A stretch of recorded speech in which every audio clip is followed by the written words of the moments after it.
Hi, and welcome to Crawling Through the Crypt, Episode 2. I'm your host, Ravynn, and with me as always is my lovely and talented wife, Angelique. Hi. And this week, this episode, we're going to discuss the Darren Aronofsky directed film, Black Swan. Now, Angelique, we watched this just a few weeks ago, and I know we were both pretty affected by this movie. You want to talk a little bit about it? Yes, I do. Tell our viewers a little bit what this is about and whether they should see it or not. Well, of course, as you probably already know, Black Swan has long been a ballet, and Natalie Portman is the star, and everyone has been talking in the media about her performance because she's blown people away.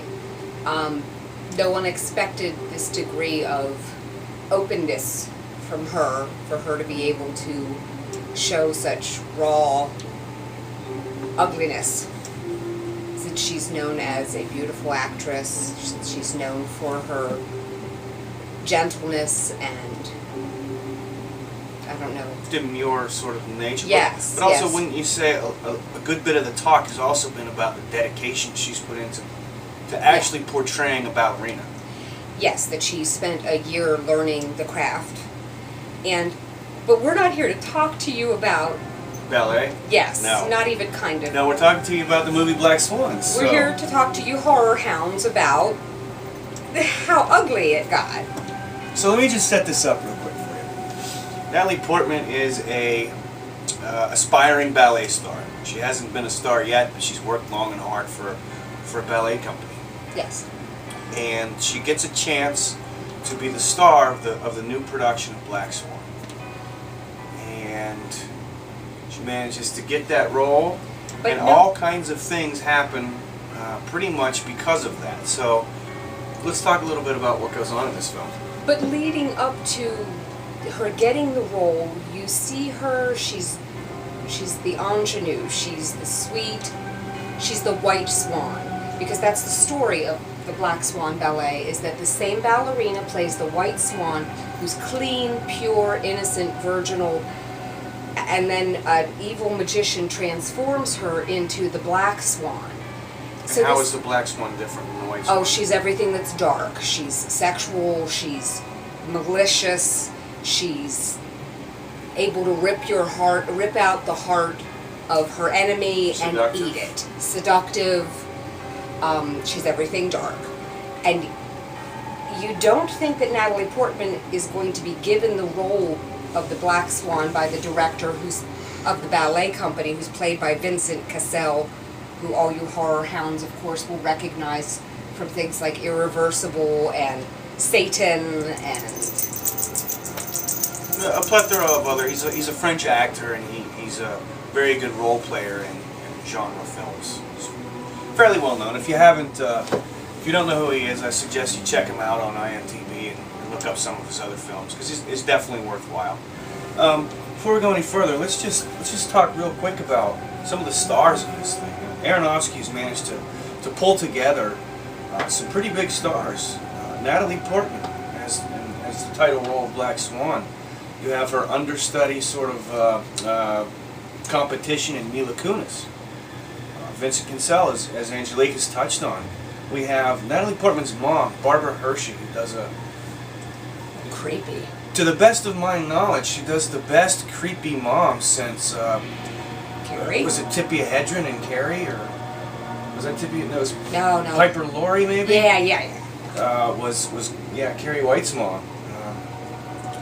And we have Winona Ryder as the aging Black Swan's ballet star who's being pushed aside. She gets some really neat special effects in the movie. You'll want to see what happens to her legs. Well, let's talk about some of the effects. I think that on a technical level, they were very well done. Oh, yeah. Obviously, some of this stuff was CGI shot, but it was seamless. It was very good. Oh, very new stuff you haven't seen before. Feathers coming out through pores in skin. Eyes being turned into bird eyes. Slowly over the course of a little bit of time. Yeah, well, you're not, you're looking at, intellectually you're looking at contact lenses, but it's so much more than that. Well, the effect, the whole package, the whole effect, it was very subtle, it's not one day she wakes up and she's got bird eyes. No, you're It's very subtle, it's a transformation. Yeah, and there are a lot of the ballet world, like a lot of the worlds that Aronofsky is interested in, like in The Fountain, where you're looking at science and time travel, these are worlds that are closed off from the rest of us. Or Requiem for a Dream, where the drug world, where this is a group of people that are closed off from the rest of normal people.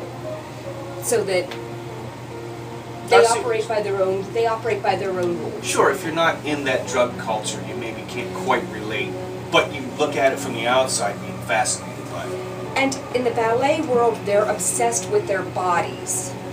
You can imagine, because their bodies are the vehicle that they have to use to achieve perfection, to achieve whatever stardom they're going to reach.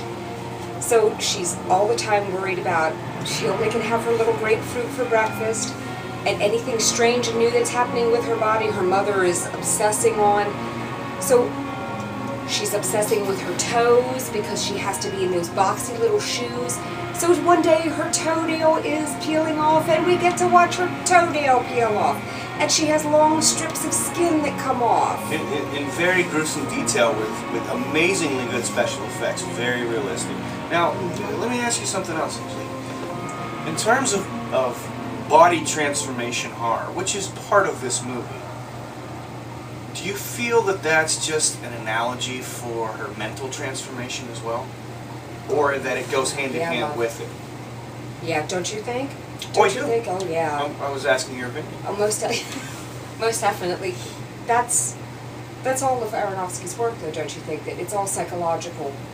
That's what sort of horror he works with, is psychological horror. Absolutely. Well, I also think that another thing that Aronofsky does very well is to question what's real. Are you watching truth, or are you watching someone's descent into madness take place? And that was the only weak spot, if there was one in the movie, is that as she loses her place with reality, we lose our place with the story too. That as we come closer and closer to the end, and she can't tell what's real, neither can we. It's true. And in a way, isn't that sort of the point of it, though, is to confuse you a little bit, not be sure. It creates a little bit of mystery and uncertainty. But that was what his critics said about The Fountain, too, and I don't know. In interviews with Aronofsky about The Fountain, in interviews with him about Black Swan, he's been asked that. Aren't you concerned about your audience not being able to appreciate what is the ending of this story? And he said, you make up the ending, that the ending is something that you and the audience co-create. It's open for each individual's interpretation. Now I have a note written here which talks about, which says, reality is malleable. And in this movie it is, and it's malleable for everyone who watches it. Everybody can take a little bit of something away from it and create their own reality with this thing. And our heroine's desire, as she expressed many, many times in the movie, is she wants to be perfect. Which, if you've ever dealt with anyone in the ballet world, or even young ballerinas, they want to be perfect. Their bodies to be perfect, their performance to be perfect. And that's the last thing she says in the movie is, I was perfect. Right, she did what she felt was like the perfect performance. Okay, so why don't we talk about some of these performances in Black Swan. We've already discussed Natalie Portman's performance, which is heralded by the press and everybody who talks about it as being wonderful. She's received an Oscar nomination, yes. And that's right. And Victor Cassel, yes, who you said was creepy, very good as the sleazy ballet producer. Who else did we have? We had Barbara Hershey as the mom. Yes. Who definitely was one of the creepiest moms since the mom in Carrie. I believe we talked about. she just was just over the top. She was obsessed with her daughter's body and with her daughter succeeding as a ballerina where she had failed. Yes. Yes, and Barbara Hershey pulled that off really well. I mean, she didn't have a major role in the film, but it was definitely effective, as you know, for what it was. Mila Kunis as Natalie Portman's understudy and sort of I don't want to say enemy, but what's the word I'm looking for? Competition. Nemesis. For the role, the starring role of the White and Black Swan, Mila Kunis was Mila Kunis. And at the same time, she was also Natalie Portman's lover. Okay. Oh. Yeah, no, we didn't talk about the famous, well, heard about lesbian scene, did we? No. Let's finish with, before we do that, also, let's just, a quick mention that Winona Ryder is in this film, as Yes. well as the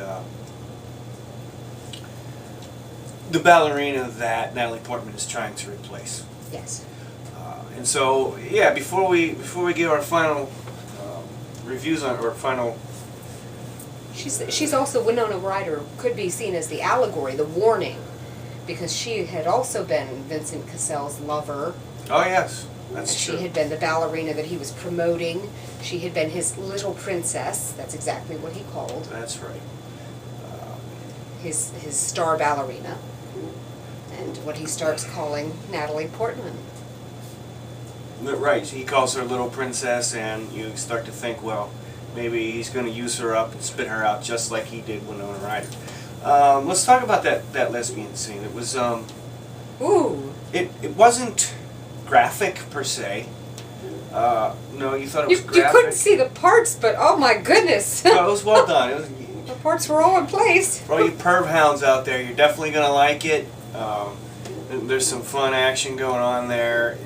It was sexy, but not overtly. Not. There's no groove. Yeah. But it's definitely well worth it. It fit in with the story. I thought that part of it actually fit. It wasn't done gratuitously and just to throw in a lesbian scene. It was part of the movie. But at the same time, you're looking at two good actresses, not two women hot for each other. I'm sorry, that's what you're looking at. Okay. All right. Well, that pretty much wraps up, you know, an overview of Black Swan and what it is and what it's about. Angelique, why don't you go ahead and give your final, if you have any final words, or at least give it your rating. How many eviscerated torsos you believe this is worth? I'll give it 8 eviscerated torsos out of 10. I'm not going to give it the full 10. Give it 8 because Natalie Portman's performance is incredible, but not everybody else's is. And that kind of takes away from the story. Well, what do you mean? I mean, we talked about some of the actors that we thought did a good job. Mila Kunis is still Jackie. She's still Jackie. From that 70s show. Yes, she's still Jackie. You're right, it's still that same character, but you know what? She played that character well. I mean, that's how that character was written, I believe. Yeah, but oh my goodness, she could have driven that. Natalie Portman's character is so rich and so haunted and so... Oh, she's so tortured that the woman who's torturing her, who's her enemy, who's her nemesis, should have been on the same level. Let's cut this one a bit. When we get to the, wrap it up, eviscerated torsos, let's make it quick. Okay? So we'll try that again, okay? So I'll go. Okay, so, that's basically, you know, our view of Black Swan, what we thought it was and what it's about, and I hope it gave you a little information about the film itself. Angelique, just a final thought, a quick thought, and your rating. Okay. I give it 8 eviscerated torsos out of 10. Natalie Portman's performance was incredible. Not everybody else's was. Jackie was still Jackie, I think, from that 70s show. And the story, I know the director likes to leave it up to our imaginations, but I need an ending. I need to know what the ending is. So I give it 8. All right. And you? And I give it 8.5 eviscerated torsos out of 10. I thought the story was wonderful. I liked the ambiguous ending. And I thought everyone's performance was amazing in this film. So there you have it. That ends our review of Black Swan. And until next week, horror on, friends.